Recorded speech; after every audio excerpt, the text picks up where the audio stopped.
Jesucristo es el Hijo de Dios.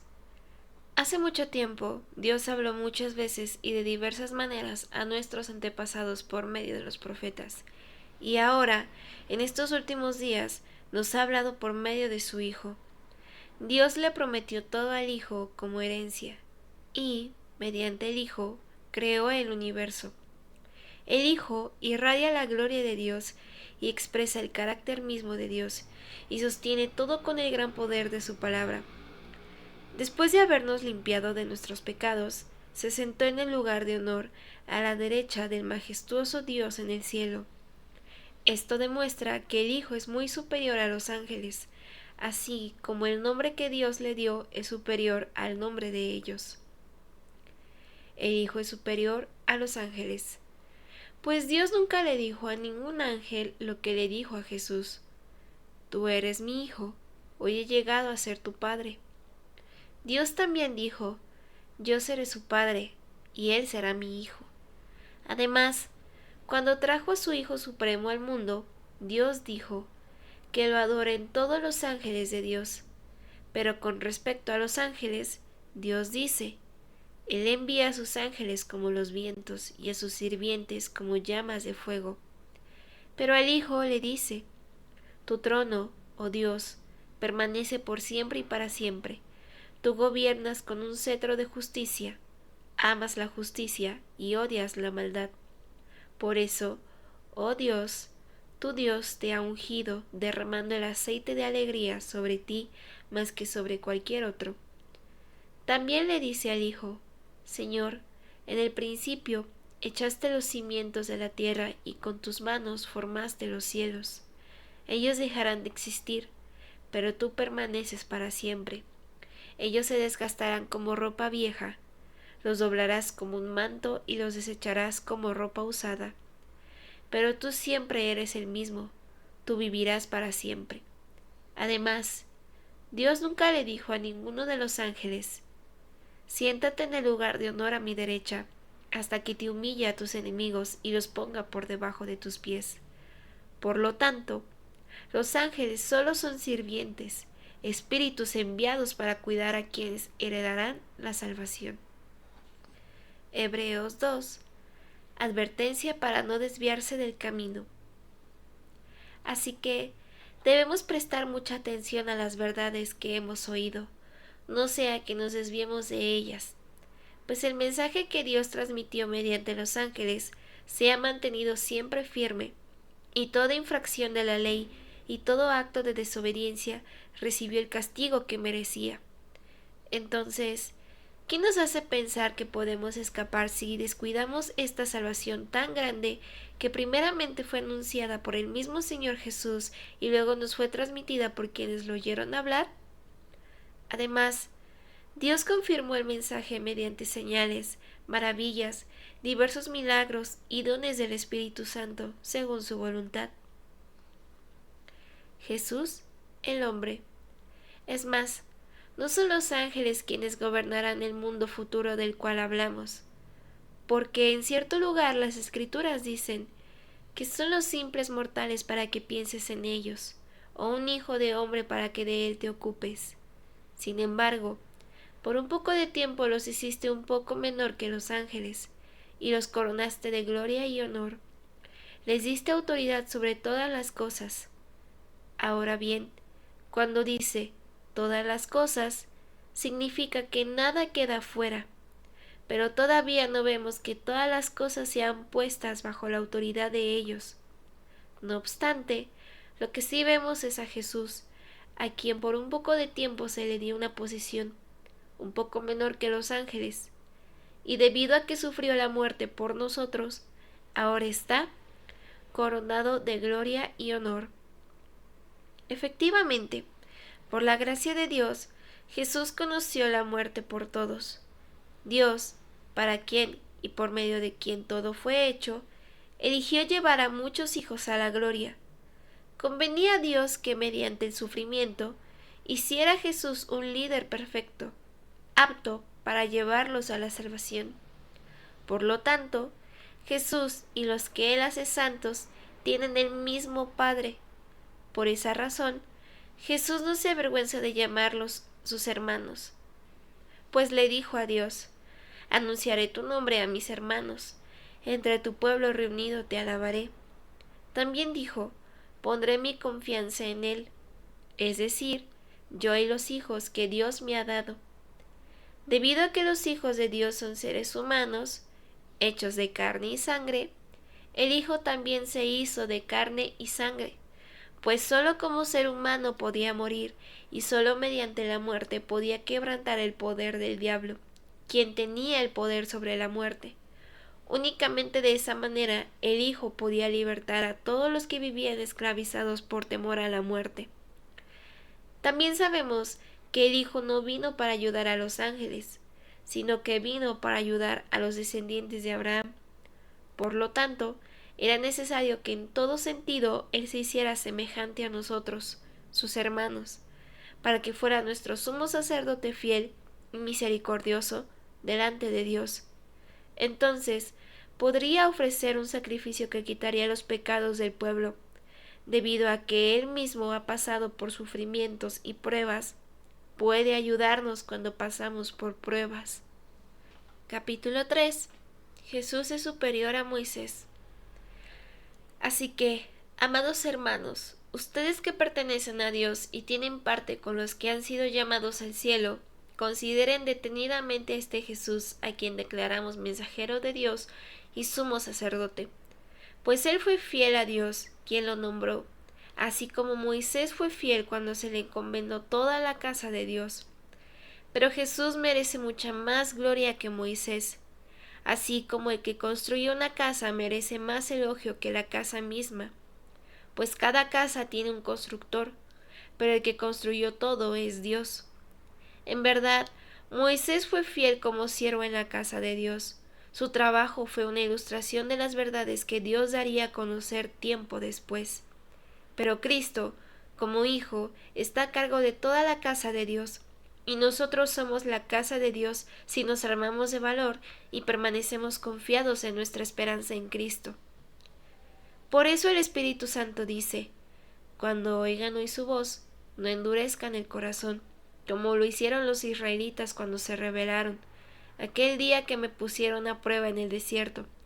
Allí sus antepasados me tentaron y pusieron a prueba mi paciencia, a pesar de haber visto mis milagros durante 40 años. Por eso estuve enojado con ellos y dije: su corazón siempre se aleja de mí, rehúsan hacer lo que les digo. Así que en mi enojo juré: ellos nunca entrarán en mi lugar de descanso. Por lo tanto, amados hermanos, cuidado, asegúrense de que ninguno de ustedes tenga un corazón maligno e incrédulo que los aleje del Dios vivo. Adviértanse unos a otros todos los días mientras dure ese hoy, para que ninguno sea engañado por el pecado y se endurezca contra Dios. Pues, si somos fieles hasta el fin, confiando en Dios con la misma firmeza que teníamos al principio, cuando creíamos en Él, entonces tendremos parte en todo lo que le pertenece a Cristo. Recuerden lo que dice: cuando oigan hoy su voz, no endurezcan el corazón, como lo hicieron los israelitas cuando se rebelaron. ¿Y quiénes fueron los que se rebelaron contra Dios a pesar de haber oído su voz? ¿No fue acaso el pueblo que salió de Egipto guiado por Moisés? ¿Y quiénes hicieron enojar a Dios durante 40 años? ¿Acaso no fueron los que pecaron, cuyos cadáveres quedaron tirados en el desierto? ¿Y a quiénes hablaba Dios cuando juró que jamás entrarían en su descanso? ¿Acaso no fue a los que lo desobedecieron? Como vemos, ellos no pudieron entrar en el descanso de Dios a causa de su incredulidad. Capítulo 4. El descanso prometido para el pueblo de Dios. Todavía sigue vigente la promesa que hizo Dios de entrar en su descanso. Por lo tanto, debemos temblar de miedo ante la idea de que alguno de ustedes no llegue a alcanzarlo, pues esta buena noticia del descanso que Dios ha preparado se nos ha anunciado tanto a ellos como a nosotros, pero a ellos no les sirvió de nada porque no tuvieron la fe de los que escucharon a Dios, pues solo los que creemos podemos entrar en su descanso. En cuanto a los demás, Dios dijo: en mi enojo juré, ellos nunca entrarán en mi lugar de descanso. Si bien Ese descanso está preparado desde que Él hizo el mundo. Sabemos que está preparado debido al pasaje en las Escrituras que menciona el séptimo día. Cuando llegó el séptimo día, Dios descansó de toda su labor. Pero en el otro pasaje Dios dijo: ellos nunca entrarán en mi lugar de descanso. Así que el descanso de Dios está disponible para que la gente entre. Pero los primeros en oír esta buena noticia no entraron, porque desobedecieron a Dios. Entonces Dios fijó otro tiempo para entrar en su descanso, y ese tiempo es hoy. Lo anunció mucho más tarde por medio de David en las palabras que ya se han citado. Cuando oigan hoy su voz, no endurezcan el corazón. Ahora bien, si Josué hubiera logrado darles ese descanso, Dios no habría hablado de otro día de descanso aún por venir. Así que todavía hay un descanso especial en espera para el pueblo de Dios, pues todos los que han entrado en el descanso de Dios han descansado de su trabajo, tal como Dios descansó del suyo después de crear el mundo. Entonces, hagamos todo lo posible por entrar en ese descanso, pero si desobedecemos a Dios, como lo hizo el pueblo de Israel, caeremos. Pues la palabra de Dios es viva y poderosa, es más cortante que cualquier espada de dos filos, penetra entre el alma y el espíritu, entre la articulación y la médula del hueso, deja al descubierto nuestros pensamientos y deseos más íntimos. No hay nada en toda la creación que esté oculto a Dios, todo está desnudo y expuesto ante sus ojos, y es a Él a quien rendimos cuentas. Cristo es nuestro sumo sacerdote. Por lo tanto, ya que tenemos un gran sumo sacerdote que entró en el cielo, Jesús, el Hijo de Dios, aferrémonos a lo que creemos. Nuestro sumo sacerdote comprende nuestras debilidades, porque enfrentó todas y cada una de las pruebas que enfrentamos nosotros. Sin embargo, Él nunca pecó. Así que acerquémonos con toda confianza al trono de la gracia de nuestro Dios. Allí recibiremos su misericordia y encontraremos la gracia que nos ayudará cuando más la necesitemos. Capítulo 5. Todo sumo sacerdote es un hombre escogido para representar a otras personas en su trato con Dios. Él presenta a Dios las ofrendas de esas personas y ofrece sacrificios por los pecados, y puede tratar con paciencia a los ignorantes y descarriados, porque él también está sujeto a las mismas debilidades. Por esa razón, debe ofrecer sacrificios tanto por sus propios pecados como por los del pueblo. Y nadie puede llegar a ser sumo sacerdote solo porque desee tener ese honor. Tiene que ser llamado por Dios para ese trabajo, como sucedió con Aarón. Por eso, Cristo no se honró a sí mismo haciéndose sumo sacerdote, sino que fue elegido por Dios, quien le dijo: Tú eres mi hijo, hoy he llegado a ser tu padre. Y en otro pasaje Dios le dijo: Tú eres sacerdote para siempre, según el orden de Melquisedec. Mientras estuvo aquí en la tierra, Jesús ofreció oraciones y súplicas con gran clamor y lágrimas al que podía rescatarlo de la muerte. Y Dios oyó sus oraciones por la gran reverencia que Jesús le tenía. Aunque era hijo de Dios, Jesús aprendió obediencia por las cosas que sufrió. De ese modo, Dios lo hizo apto para ser el sumo sacerdote perfecto, y Jesús llegó a ser la fuente de salvación eterna para todos los que lo obedecen. Y Dios lo designó sumo sacerdote según el orden de Melquisedec. Un llamado al crecimiento espiritual. Nos gustaría decir mucho más sobre este tema, pero es difícil de explicar, sobre todo porque ustedes son torpes espiritualmente y tal parece que no escuchan. Hace tanto que son creyentes que ya deberían estar enseñando a otros. En cambio, necesitan que alguien vuelva a enseñarles las cosas básicas de la palabra de Dios. Son como niños pequeños que necesitan leche y no pueden comer alimento sólido, pues el que se alimenta de leche sigue siendo bebé y no sabe cómo hacer lo correcto. El alimento sólido es para los que son maduros, los que a fuerza de práctica están capacitados para distinguir entre lo bueno y lo malo. Capítulo 6. Así que dejémonos de repasar una y otra vez las enseñanzas elementales acerca de Cristo. Por el contrario, sigamos adelante hasta llegar a ser maduros en nuestro entendimiento. No puede ser que tengamos que comenzar de nuevo con los importantes cimientos acerca del arrepentimiento de las malas acciones y de tener fe en Dios. Ustedes tampoco necesitan más enseñanza acerca de los bautismos, la imposición de manos, la resurrección de los muertos y el juicio eterno. Así que, si Dios quiere, avanzaremos hacia un mayor entendimiento, pues es imposible lograr que vuelvan a arrepentirse los que una vez fueron iluminados.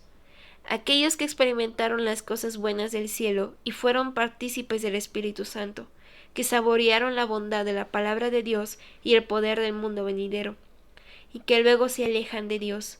Es imposible lograr que esas personas vuelvan a arrepentirse.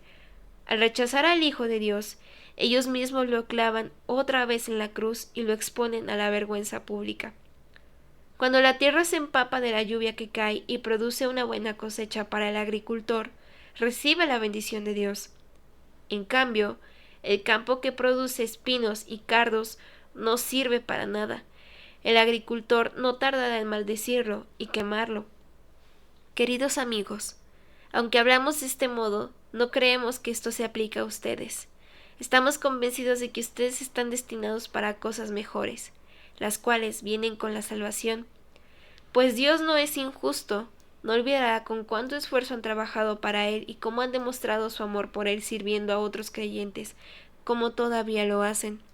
Nuestro gran deseo es que sigan amando a los demás mientras tengan vida, para asegurarse de que lo que esperan se hará realidad. Entonces, no se volverán torpes ni indiferentes espiritualmente. En cambio, seguirán el ejemplo de quienes, gracias a su fe y perseverancia, heredarán las promesas de Dios. Las promesas de Dios traen esperanza. Por ejemplo, estaba la promesa que Dios le hizo a Abraham. Como no existía nadie superior a Dios por quien jurar, Dios juró por su propio nombre, diciendo: «Ciertamente te bendeciré, y multiplicaré tu descendencia hasta que sea incontable». Entonces Abraham esperó con paciencia y recibió lo que Dios le había prometido. Ahora bien, cuando las personas hacen un juramento, invocan a alguien superior a ellas para obligarse a cumplirlo. Y no cabe ninguna duda de que ese juramento conlleva una obligación. Dios también se comprometió mediante un juramento para que los que reciban la promesa pudieran estar totalmente seguros de que Él jamás cambiaría de parecer. Así que Dios ha hecho ambas cosas, la promesa y el juramento. Estas dos cosas no pueden cambiar, porque es imposible que Dios mienta. Por lo tanto, los que hemos acudido a Él en busca de refugio, podemos estar bien confiados aferrándonos a la esperanza que está delante de nosotros. Esta esperanza es un ancla firme y confiable para el alma. Nos conduce a través de la cortina al santuario interior de Dios. Jesús ya entró allí por nosotros. Él ha llegado a ser nuestro eterno sumo sacerdote según el orden de Melquisedec. Hebreos 7. Melquisedec es superior a Abraham. Este Melquisedec fue rey de la ciudad de Salem y también sacerdote del Dios Altísimo. Cuando Abraham regresaba triunfante de una gran batalla contra los reyes, Melquisedec salió a su encuentro y lo bendijo. Después, Abraham tomó la 10ª parte de todo lo que había capturado en la batalla y se lo dio a Melquisedec. El nombre Melquisedec significa rey de justicia y rey de Salem significa rey de paz. No hay registro de su padre ni de su madre, ni de ninguno de sus antepasados. No hay principio ni fin de su vida. A semejanza del Hijo de Dios, sigue siendo sacerdote para siempre. Consideren entonces la grandeza de este Melquisedec. Incluso Abraham, el gran patriarca de Israel, reconoció esto al entregarle la 10ª parte de lo que había capturado en la batalla. Ahora bien, la ley de Moisés exigía que los sacerdotes que son descendientes de Leví le cobraran el diezmo al resto del pueblo de Israel, quienes también son descendientes de Abraham. Sin embargo, Melquisedec, que no era descendiente de Leví, recibió de Abraham la 10ª parte, y Melquisedec bendijo a Abraham, quien ya había recibido las promesas de Dios. Sin lugar a dudas, El que tiene el poder para bendecir es superior a quien recibe la bendición. Los sacerdotes que reciben los diezmos son hombres que mueren, así que Melquisedec es superior a ellos, porque se nos dice que sigue viviendo. Además, podríamos decir que esos levitas, los que reciben el diezmo, pagaron un diezmo a Melquisedec cuando lo pagó su antepasado Abraham. A pesar de que Leví aún no había nacido, la simiente de la cual provino ya existía en el cuerpo de Abraham cuando Melquisedec recibió su diezmo. Entonces, si el sacerdocio de Leví, sobre el cual se basó la ley, hubiera podido lograr la perfección que Dios propuso, ¿por qué fue necesario que Dios estableciera un sacerdocio diferente, con un sacerdote según el orden de Melquisedec, en lugar del orden de Leví y Aarón? Y si se cambia el sacerdocio, también es necesario cambiar la ley para permitirlo, pues el sacerdote a quien nos referimos pertenece a una tribu diferente, cuyos miembros jamás han servido en el altar como sacerdotes. Lo que quiero decir es que nuestro Señor vino de la tribu de Judá y Moisés nunca habló de que los sacerdotes provinieran de esa tribu. Jesús es como Melquisedec.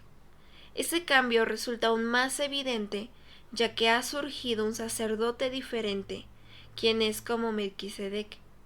Jesús llegó a ser sacerdote, no por cumplir con la ley del requisito físico de pertenecer a la tribu de Leví, sino por el poder de una vida que no puede ser destruida. Y el salmista lo señaló cuando profetizó: Tú eres sacerdote para siempre, según el orden de Melquisedec. Así que el antiguo requisito del sacerdocio quedó anulado por ser débil e inútil, pues la ley nunca perfeccionó nada, pero ahora confiamos en una mejor esperanza por la cual nos acercamos a Dios. Este nuevo sistema se estableció mediante un juramento solemne.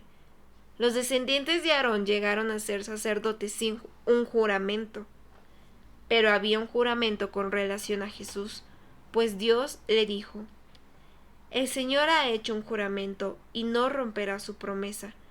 Tú eres sacerdote para siempre.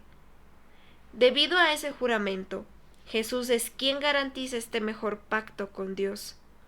Hubo muchos sacerdotes bajo el sistema antiguo porque la muerte les impedía continuar con sus funciones, pero dado que Jesús vive para siempre, su sacerdocio dura para siempre.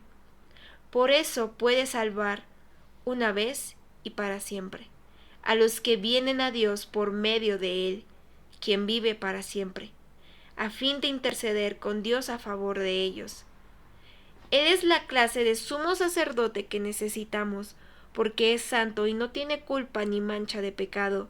Él ha sido apartado de los pecadores, y se le ha dado el lugar de más alto honor en el cielo. A diferencia de los demás sumos sacerdotes, no tienen necesidad de ofrecer sacrificios cada día. Ellos los ofrecían primero por sus propios pecados y luego por los del pueblo. Sin embargo, Jesús lo hizo una vez y para siempre, cuando se ofreció a sí mismo como sacrificio por los pecados del pueblo. La ley nombra a sumos sacerdotes que están limitados por debilidades humanas. Pero, después de que la ley fue entregada, Dios nombró a su Hijo mediante un juramento, y su Hijo ha sido hecho el perfecto sumo sacerdote para siempre. Hebreos 8. Cristo es nuestro sumo sacerdote. El punto principal es el siguiente. Tenemos un sumo sacerdote quien se sentó en el lugar de honor a la derecha del trono del Dios majestuoso en el cielo. Allí sirve como ministro en el tabernáculo del cielo, el verdadero lugar de adoración construido por el Señor y no por manos humanas. Ya que es deber de todo sumo sacerdote presentar ofrendas y sacrificios, nuestro sumo sacerdote también tiene que presentar una ofrenda. Si estuviera aquí en la tierra, ni siquiera sería sacerdote, porque ya hay sacerdotes que presentan las ofrendas que exige la ley. Ellos sirven dentro de un sistema de adoración que es solo una copia, una sombra del verdadero que está en el cielo. Pues cuando Moisés estaba por construir el tabernáculo, Dios le advirtió lo siguiente: asegúrate de hacer todo según el modelo que te mostré aquí en la montaña. Pero ahora a Jesús, nuestro sumo sacerdote, se le ha dado un ministerio que es muy superior al sacerdocio antiguo, porque Él es un mediador a nuestro favor de un mejor pacto con Dios basado en promesas mejores. Si el primer pacto no hubiera tenido defectos, no habría sido necesario reemplazarlo con un segundo pacto. Pero cuando Dios encontró defectos en el pueblo, dijo: se acerca el día, dice el Señor, en que haré un nuevo pacto con el pueblo de Israel y de Judá. Este pacto no será como el que hice con sus antepasados cuando los tomé de la mano y los saqué de la tierra de Egipto. Ellos no permanecieron fieles a mi pacto. Por eso les di la espalda, dice el Señor. Pero este es el nuevo pacto que haré con el pueblo de Israel en ese día, dice el Señor. Pondré mis leyes en su mente y las escribiré en su corazón. Yo seré su Dios y ellos serán mi pueblo, y no habrá necesidad de enseñar a sus vecinos, ni habrá necesidad de enseñar a sus parientes diciendo: deberías conocer al Señor, pues todos ya me conocerán, desde el más pequeño hasta el más grande. Perdonaré sus maldades y nunca más me acordaré de sus pecados. Cuando Dios habla de un nuevo pacto, quiere decir que ha hecho obsoleto al primero, el cual ha caducado y pronto desaparecerá. Hebreos 9. Reglas antiguas sobre la adoración. Ese primer pacto entre Dios e Israel incluía ordenanzas para la adoración y un lugar de culto aquí, en la tierra. Ese tabernáculo estaba formado por 2 salas. En la primera sala había un candelabro, una mesa y los panes consagrados sobre ella. Esta sala se llamaba lugar santo. Luego había una cortina detrás de la cual se encontraba la segunda sala llamada lugar santísimo. En esa sala había un altar de oro para el incienso y un cofre de madera conocido como el arca del pacto, el cual estaba totalmente cubierto de oro. Dentro del arca había un recipiente de oro que contenía el maná, la vara de Aarón a la que le habían salido hojas y las tablas del pacto que eran de piedra. Por encima del arca estaban los querubines de la gloria divina, cuyas alas se extendían sobre la tapa del arca, es decir, el lugar de la expiación. Pero ahora no podemos explicar estas cosas en detalle. Cuando estos elementos estaban en su lugar, los sacerdotes entraban con regularidad en la primera sala, durante el cumplimiento de sus deberes religiosos. Pero solo el sumo sacerdote entraba en el lugar santísimo y lo hacía una sola vez al año, y siempre ofrecía sangre por sus propios pecados y por los pecados que el pueblo cometía por ignorancia. Mediante esas ordenanzas, el Espíritu Santo daba a entender que la entrada al lugar santísimo no estaba abierta a todos en tanto siguiera en pie el tabernáculo y el sistema que representaba. Esta es una ilustración que apunta al tiempo presente, pues las ofrendas y los sacrificios que ofrecen los sacerdotes no pueden limpiar la conciencia de las personas que los traen, pues ese sistema antiguo solo consiste en alimentos, bebidas y diversas ceremonias de purificación, es decir, ordenanzas externas que permanecieron vigentes solo hasta que se estableció un sistema mejor. Cristo es el sacrificio perfecto. Entonces, Cristo ahora ha llegado a ser el sumo sacerdote por sobre todas las cosas buenas que han venido. Él entró en ese tabernáculo superior y más perfecto que está en el cielo, el cual no fue hecho por manos humanas, ni forma parte del mundo creado. Con su propia sangre, no con la sangre de cabras ni de becerros, entró en el lugar santísimo una sola vez y para siempre y aseguró nuestra redención eterna. Bajo el sistema antiguo, la sangre de cabras y toros y las cenizas de una novilla podían limpiar el cuerpo de las personas que estaban ceremonialmente impuras. Imagínense cuanto más la sangre de Cristo nos purificará la conciencia de acciones pecaminosas para que adoremos al Dios viviente. Pues el poder del Espíritu Eterno Cristo se ofreció a sí mismo a Dios como sacrificio perfecto por nuestros pecados. Por eso, Él es el mediador de un nuevo pacto entre Dios y la gente, para que todos los que son llamados puedan recibir la herencia eterna que Dios les ha prometido, pues Cristo murió para librarlos del castigo por los pecados que habían cometido bajo ese primer pacto. Ahora bien, cuando alguien deja un testamento, es necesario comprobar que la persona que lo hizo ha muerto. El testamento solo entra en vigencia después de la muerte de la persona. Mientras viva el que lo hizo, el testamento no puede entrar en vigencia.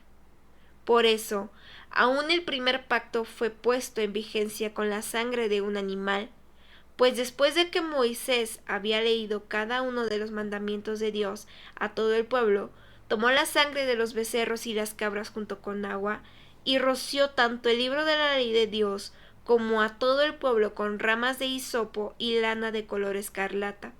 Entonces dijo: Esta sangre confirma el pacto que Dios ha hecho con ustedes. De la misma manera, roció con la sangre el tabernáculo y todo lo que se usaba para adorar a Dios. De hecho, según la ley de Moisés, casi todo se purificaba con sangre, porque sin derramamiento de sangre no hay perdón. Por esa razón, el tabernáculo y todo lo que en él había, que eran copias de las cosas del cielo, debían ser purificados mediante la sangre de animales, pero las cosas verdaderas del cielo debían ser purificadas mediante sacrificios superiores a la sangre de animales. Pues Cristo no entró en un lugar santo hecho por manos humanas, que era solo una copia del verdadero, que está en el cielo. Él entró en el cielo mismo para presentarse ahora delante de Dios a favor de nosotros, y no entró en el cielo para ofrecerse a sí mismo una y otra vez, como lo hace el sumo sacerdote aquí en la tierra, que entra en el lugar santísimo año tras año con la sangre de un animal. Si eso hubiera sido necesario, Cristo tendría que haber sufrido la muerte una y otra vez desde el principio del mundo. Pero ahora, en el fin de los tiempos, Cristo se presentó una sola vez y para siempre para quitar el pecado mediante su propia muerte en sacrificio. Y así como cada persona está destinada a morir una sola vez y después vendrá el juicio, así también Cristo fue ofrecido una sola vez y para siempre, a fin de quitar los pecados de muchas personas. Cristo vendrá otra vez, no para ocuparse de nuestros pecados, sino para traer salvación a todos los que esperan con anhelo su venida. Hebreos 10. El sacrificio de Cristo una vez y para siempre. El sistema antiguo bajo la ley de Moisés era sólo una sombra, un tenue anticipo de las cosas buenas por venir, no las cosas buenas en sí mismas. Bajo aquel sistema se repetían los sacrificios una y otra vez, año tras año, pero nunca pudieron limpiar por completo a quienes venían a adorar. Si los sacrificios hubieran podido limpiar por completo, entonces habrían dejado de ofrecerlos, porque los adoradores se habrían purificado una sola vez y para siempre, y habrían desaparecido los sentimientos de culpa. Pero en realidad, esos sacrificios les recordaban sus pecados año tras año, pues no es posible que la sangre de los toros y las cabras quite los pecados. Por eso, cuando Cristo vino al mundo, le dijo a Dios: No quisiste sacrificios de animales ni ofrendas por el pecado, pero me has dado un cuerpo para ofrecer. No te agradaron las ofrendas quemadas ni otras ofrendas por el pecado. Luego dije: Aquí estoy, oh Dios. He venido a hacer tu voluntad, como está escrito acerca de mí en las Escrituras. Primero, Cristo dijo: No quisiste sacrificios de animales, ni ofrendas por el pecado, ni ofrendas quemadas, ni otras ofrendas por el pecado. Tampoco te agradaron todas esas ofrendas, aun cuando la ley de Moisés las exige. Luego dijo: Aquí estoy, he venido a hacer tu voluntad. Él anula el primer pacto para que el segundo entre en vigencia. Pues la voluntad de Dios fue que el sacrificio del cuerpo de Jesucristo nos hiciera santos una vez y para siempre. Bajo el antiguo pacto, el sacerdote oficia de pie delante del altar día tras día, ofreciendo los mismos sacrificios una y otra vez, los cuales nunca pueden quitar los pecados. Pero nuestro sumo sacerdote se ofreció a sí mismo a Dios como un solo sacrificio por los pecados, válido para siempre. Luego se sentó en el lugar de honor a la derecha de Dios. Allí espera hasta que sus enemigos sean humillados y puestos por debajo de sus pies. Pues mediante esa única ofrenda, Él perfeccionó para siempre a los que está haciendo santos. Y el Espíritu Santo también da testimonio de que es verdad, pues dice: Este es el nuevo pacto que haré con mi pueblo en aquel día, dice el Señor. Pondré mis leyes en su corazón y las escribiré en su mente. Después dice: Nunca más me acordaré de sus pecados y sus transgresiones. Y cuando los pecados han sido perdonados, ya no hace falta ofrecer más sacrificios. Un llamado a permanecer firmes. Así que, amados hermanos, podemos entrar con valentía en el lugar santísimo del cielo por causa de la sangre de Jesús. Por su muerte, Jesús abrió un nuevo camino, un camino que da vida, a través de la cortina al lugar santísimo, ya que tenemos un gran sumo sacerdote que gobierna la casa de Dios. Entremos directamente a la presencia de Dios con corazón sincero y con plena confianza en Él, pues nuestra conciencia culpable ha sido rociada con la sangre de Cristo a fin de purificarnos, y nuestro cuerpo ha sido lavado con agua pura. Mantengámonos firmes sin titubear en la esperanza que afirmamos, porque se puede confiar en que Dios cumplirá sus promesas. Pensemos en maneras de motivarnos unos a otros a realizar actos de amor y buenas acciones, y no dejemos de congregarnos como lo hacen algunos, sino animémonos unos a otros, sobre todo ahora que el día de su regreso se acerca. Queridos amigos, si seguimos pecando a propósito después de haber recibido el conocimiento de la verdad, ya no queda ningún sacrificio que cubra esos pecados. Solo queda la terrible expectativa del juicio de Dios y el fuego violento que consumirá a sus enemigos. Pues todo el que rehusaba obedecer la ley de Moisés era ejecutado sin compasión por el testimonio de 2 o 3 testigos. Piensen, pues, cuanto mayor será el castigo para quienes han pisoteado al Hijo de Dios y han considerado la sangre del pacto, la cual nos hizo santos, como si fuera algo vulgar e inmundo, y han insultado y despreciado al Espíritu Santo que nos trae la misericordia de Dios. Pues conocemos al que dijo: Yo tomaré venganza, yo les pagaré lo que se merecen. También dijo: El Señor juzgará a su propio pueblo. Es algo aterrador caer en manos del Dios vivo. Acuérdense de los primeros tiempos, cuando recién aprendían acerca de Cristo. Recuerden cómo permanecieron fieles aunque tuvieron que soportar terrible sufrimiento. Algunas veces los ponían en ridículo públicamente y los golpeaban. Otras veces ustedes ayudaban a los que pasaban por lo mismo. Sufrieron junto con los que fueron metidos en la cárcel, y cuando a ustedes les quitaron todos sus bienes, lo aceptaron con alegría. Sabían que en el futuro les esperaban cosas mejores, que durarán para siempre.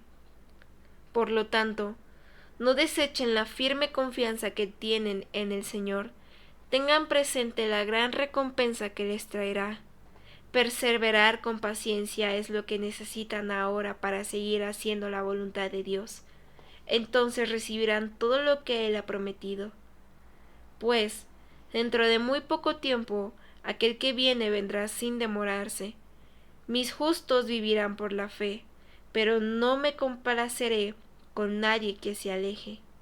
Pero nosotros no somos de los que se apartan de Dios hacia su propia destrucción. Somos los fieles y nuestras almas serán salvas. Hebreos 11.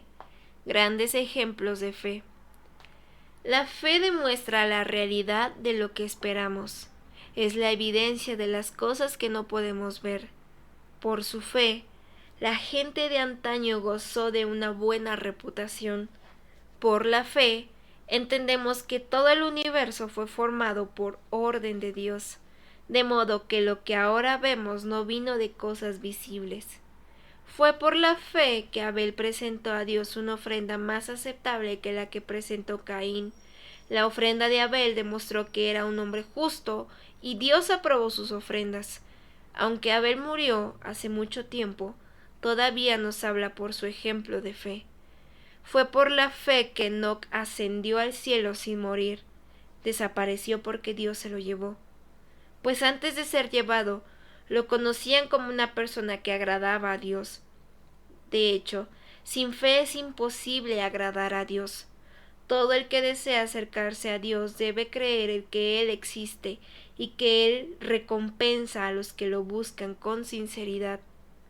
Fue por la fe que Noé construyó un barco grande para salvar a su familia del diluvio en obediencia a Dios, quien le advirtió de cosas que nunca antes habían sucedido.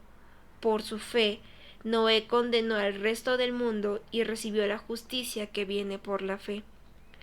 Fue por la fe que Abraham obedeció cuando Dios lo llamó para que dejara su tierra y fuera a otra que él le daría por herencia. Se fue sin saber a dónde iba.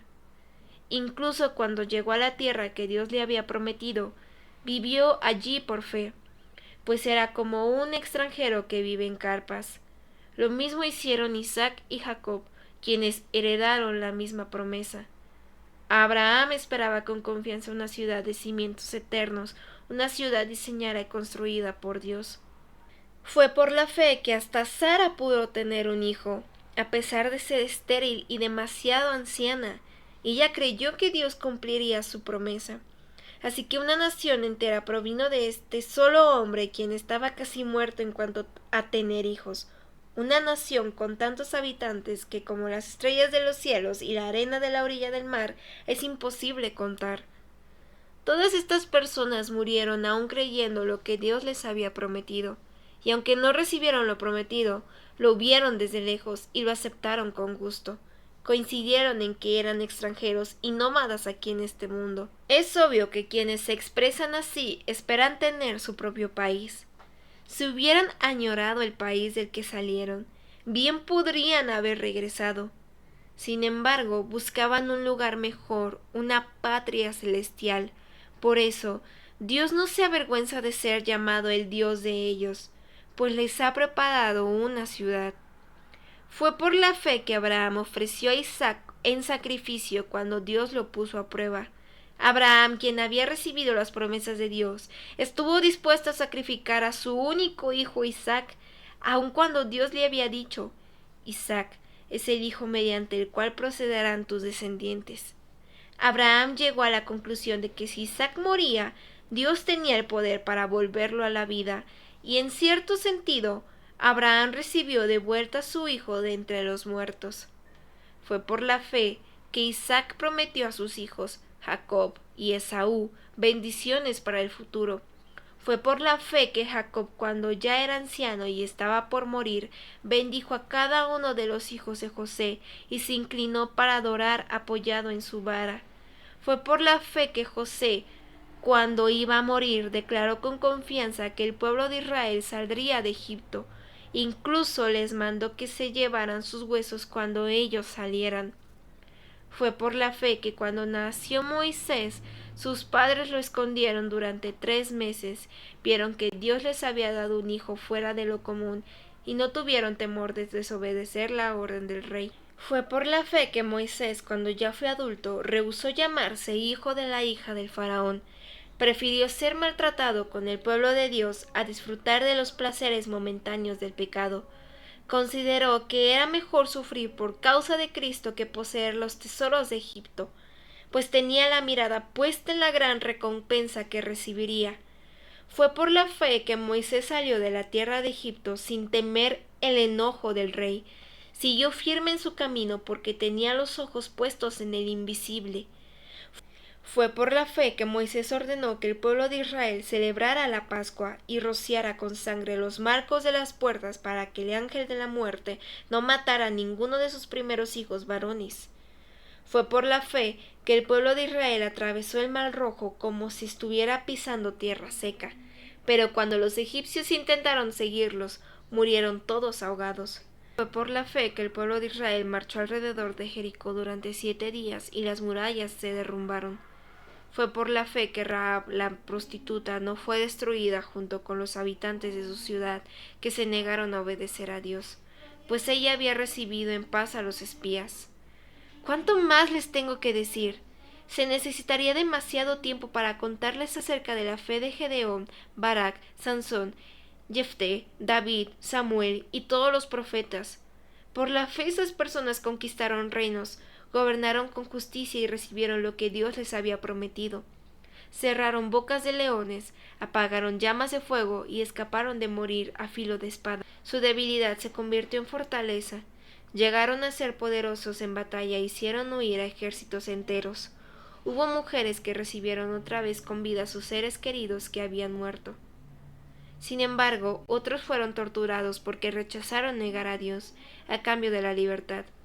Ellos pusieron su esperanza en una vida mejor que viene después de la resurrección. Algunos fueron ridiculizados y sus espaldas fueron laceradas con látigos. Otros fueron encadenados en prisiones. Algunos murieron apedreados, a otros los cortaron por la mitad con una sierra, y a otros los mataron a espada.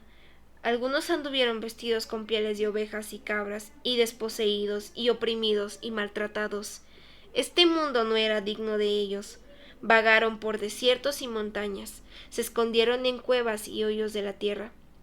Debido a su fe, todas esas personas gozaron de una buena reputación, aunque ninguno recibió todo lo que Dios le había prometido, pues Dios tenía preparado algo mejor para nosotros, de modo que ellos no llegarán a la perfección sin nosotros. Hebreos 12. La disciplina de Dios demuestra su amor.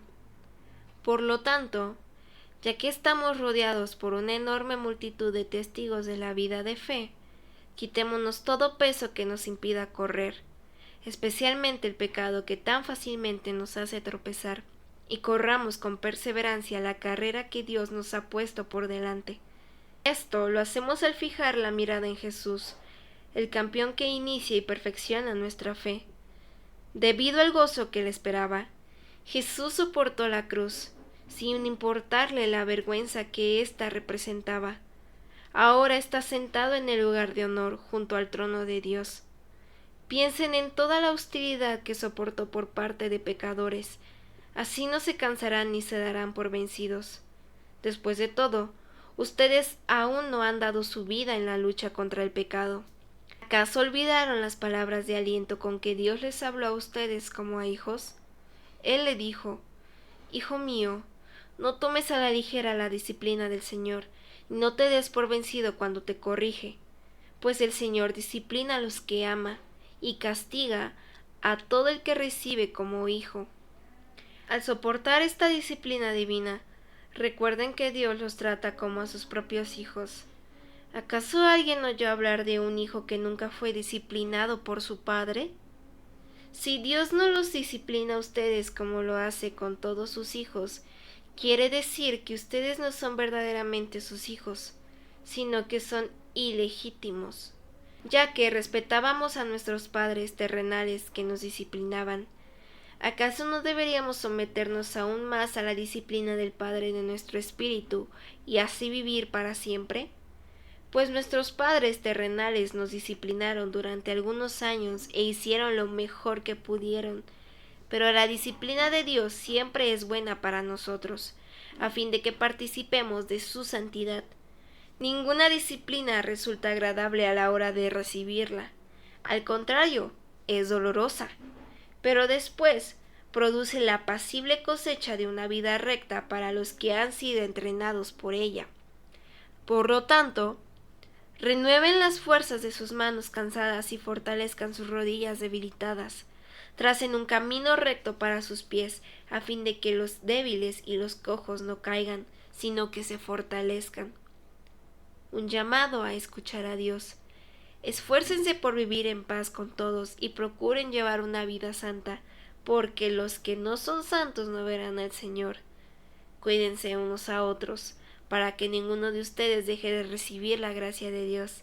Tengan cuidado de que no brote ninguna raíz venenosa de amargura, la cual los trastorne a ustedes y envenene a muchos.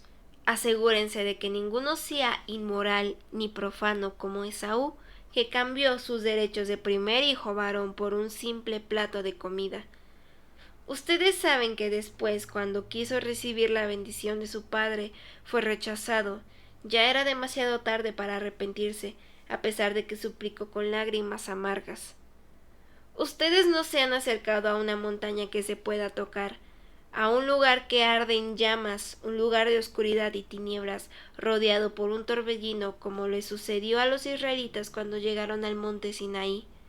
Ellos oyeron un imponente toque de trompeta y una voz tan temible que le suplicaron a Dios que dejara de hablar. Retrocedieron tambaleándose bajo el mandato de Dios. Si tan solo un animal toca la montaña, deberá morir apedreado. Incluso Moisés se asustó tanto de lo que vio que dijo: «Estoy temblando de miedo». En cambio, ustedes han llegado al monte Sión.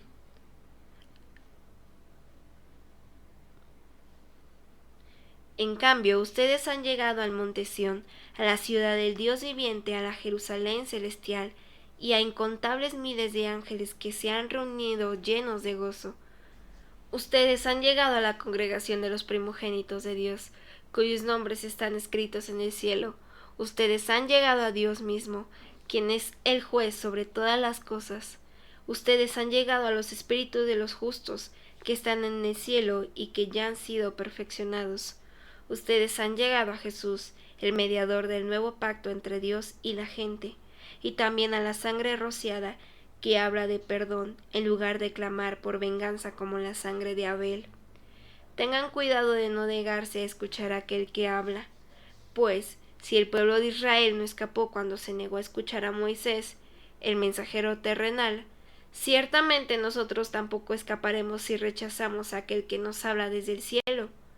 Cuando Dios habló desde el monte Sinaí, su voz hizo temblar la tierra, pero ahora Él hace otra promesa. Una vez más, haré temblar no solo la tierra, sino también los cielos. Eso significa que toda la creación será agitada y removida, para que solo permanezcan las cosas inconmovibles, ya que estamos recibiendo un reino inconmovible. Seamos agradecidos y agrademos a Dios, adorándolo con santo temor y reverencia, porque nuestro Dios es un fuego que todo lo consume. Hebreos 13, palabras finales. Sigan amándose unos a otros como hermanos. No se olviden de brindar hospitalidad a los desconocidos, porque algunos que lo han hecho han hospedado ángeles sin darse cuenta. Acuérdense de que aquellos que están en prisión, como si ustedes mismos estuvieran allí. Acuérdense también de los que son maltratados, como si ustedes mismos sintieran en carne propia el dolor de ellos. Honren el matrimonio, y los casados manténganse fieles el uno al otro. Con toda seguridad, Dios juzgará a los que cometen inmoralidades sexuales y a los que cometen adulterio. No amen el dinero, estén contentos con lo que tienen, pues Dios ha dicho: «Nunca te fallaré, jamás te abandonaré». Así que podemos decir con toda confianza: «El Señor es quien me ayuda, por tanto no temeré. ¿Qué me puede hacer un simple mortal?». Acuérdense de los líderes que les enseñaron la palabra de Dios. Piensen en todo lo bueno que haya resultado de su vida y sigan el ejemplo de su fe. Jesucristo es el mismo de ayer, hoy y siempre. Así que no se dejen cautivar por ideas nuevas y extrañas. Su fortaleza espiritual proviene de la gracia de Dios y no depende de reglas sobre los alimentos, que nada sirven a quienes las siguen. Tenemos un altar del cual los sacerdotes del tabernáculo no tienen derecho a comer.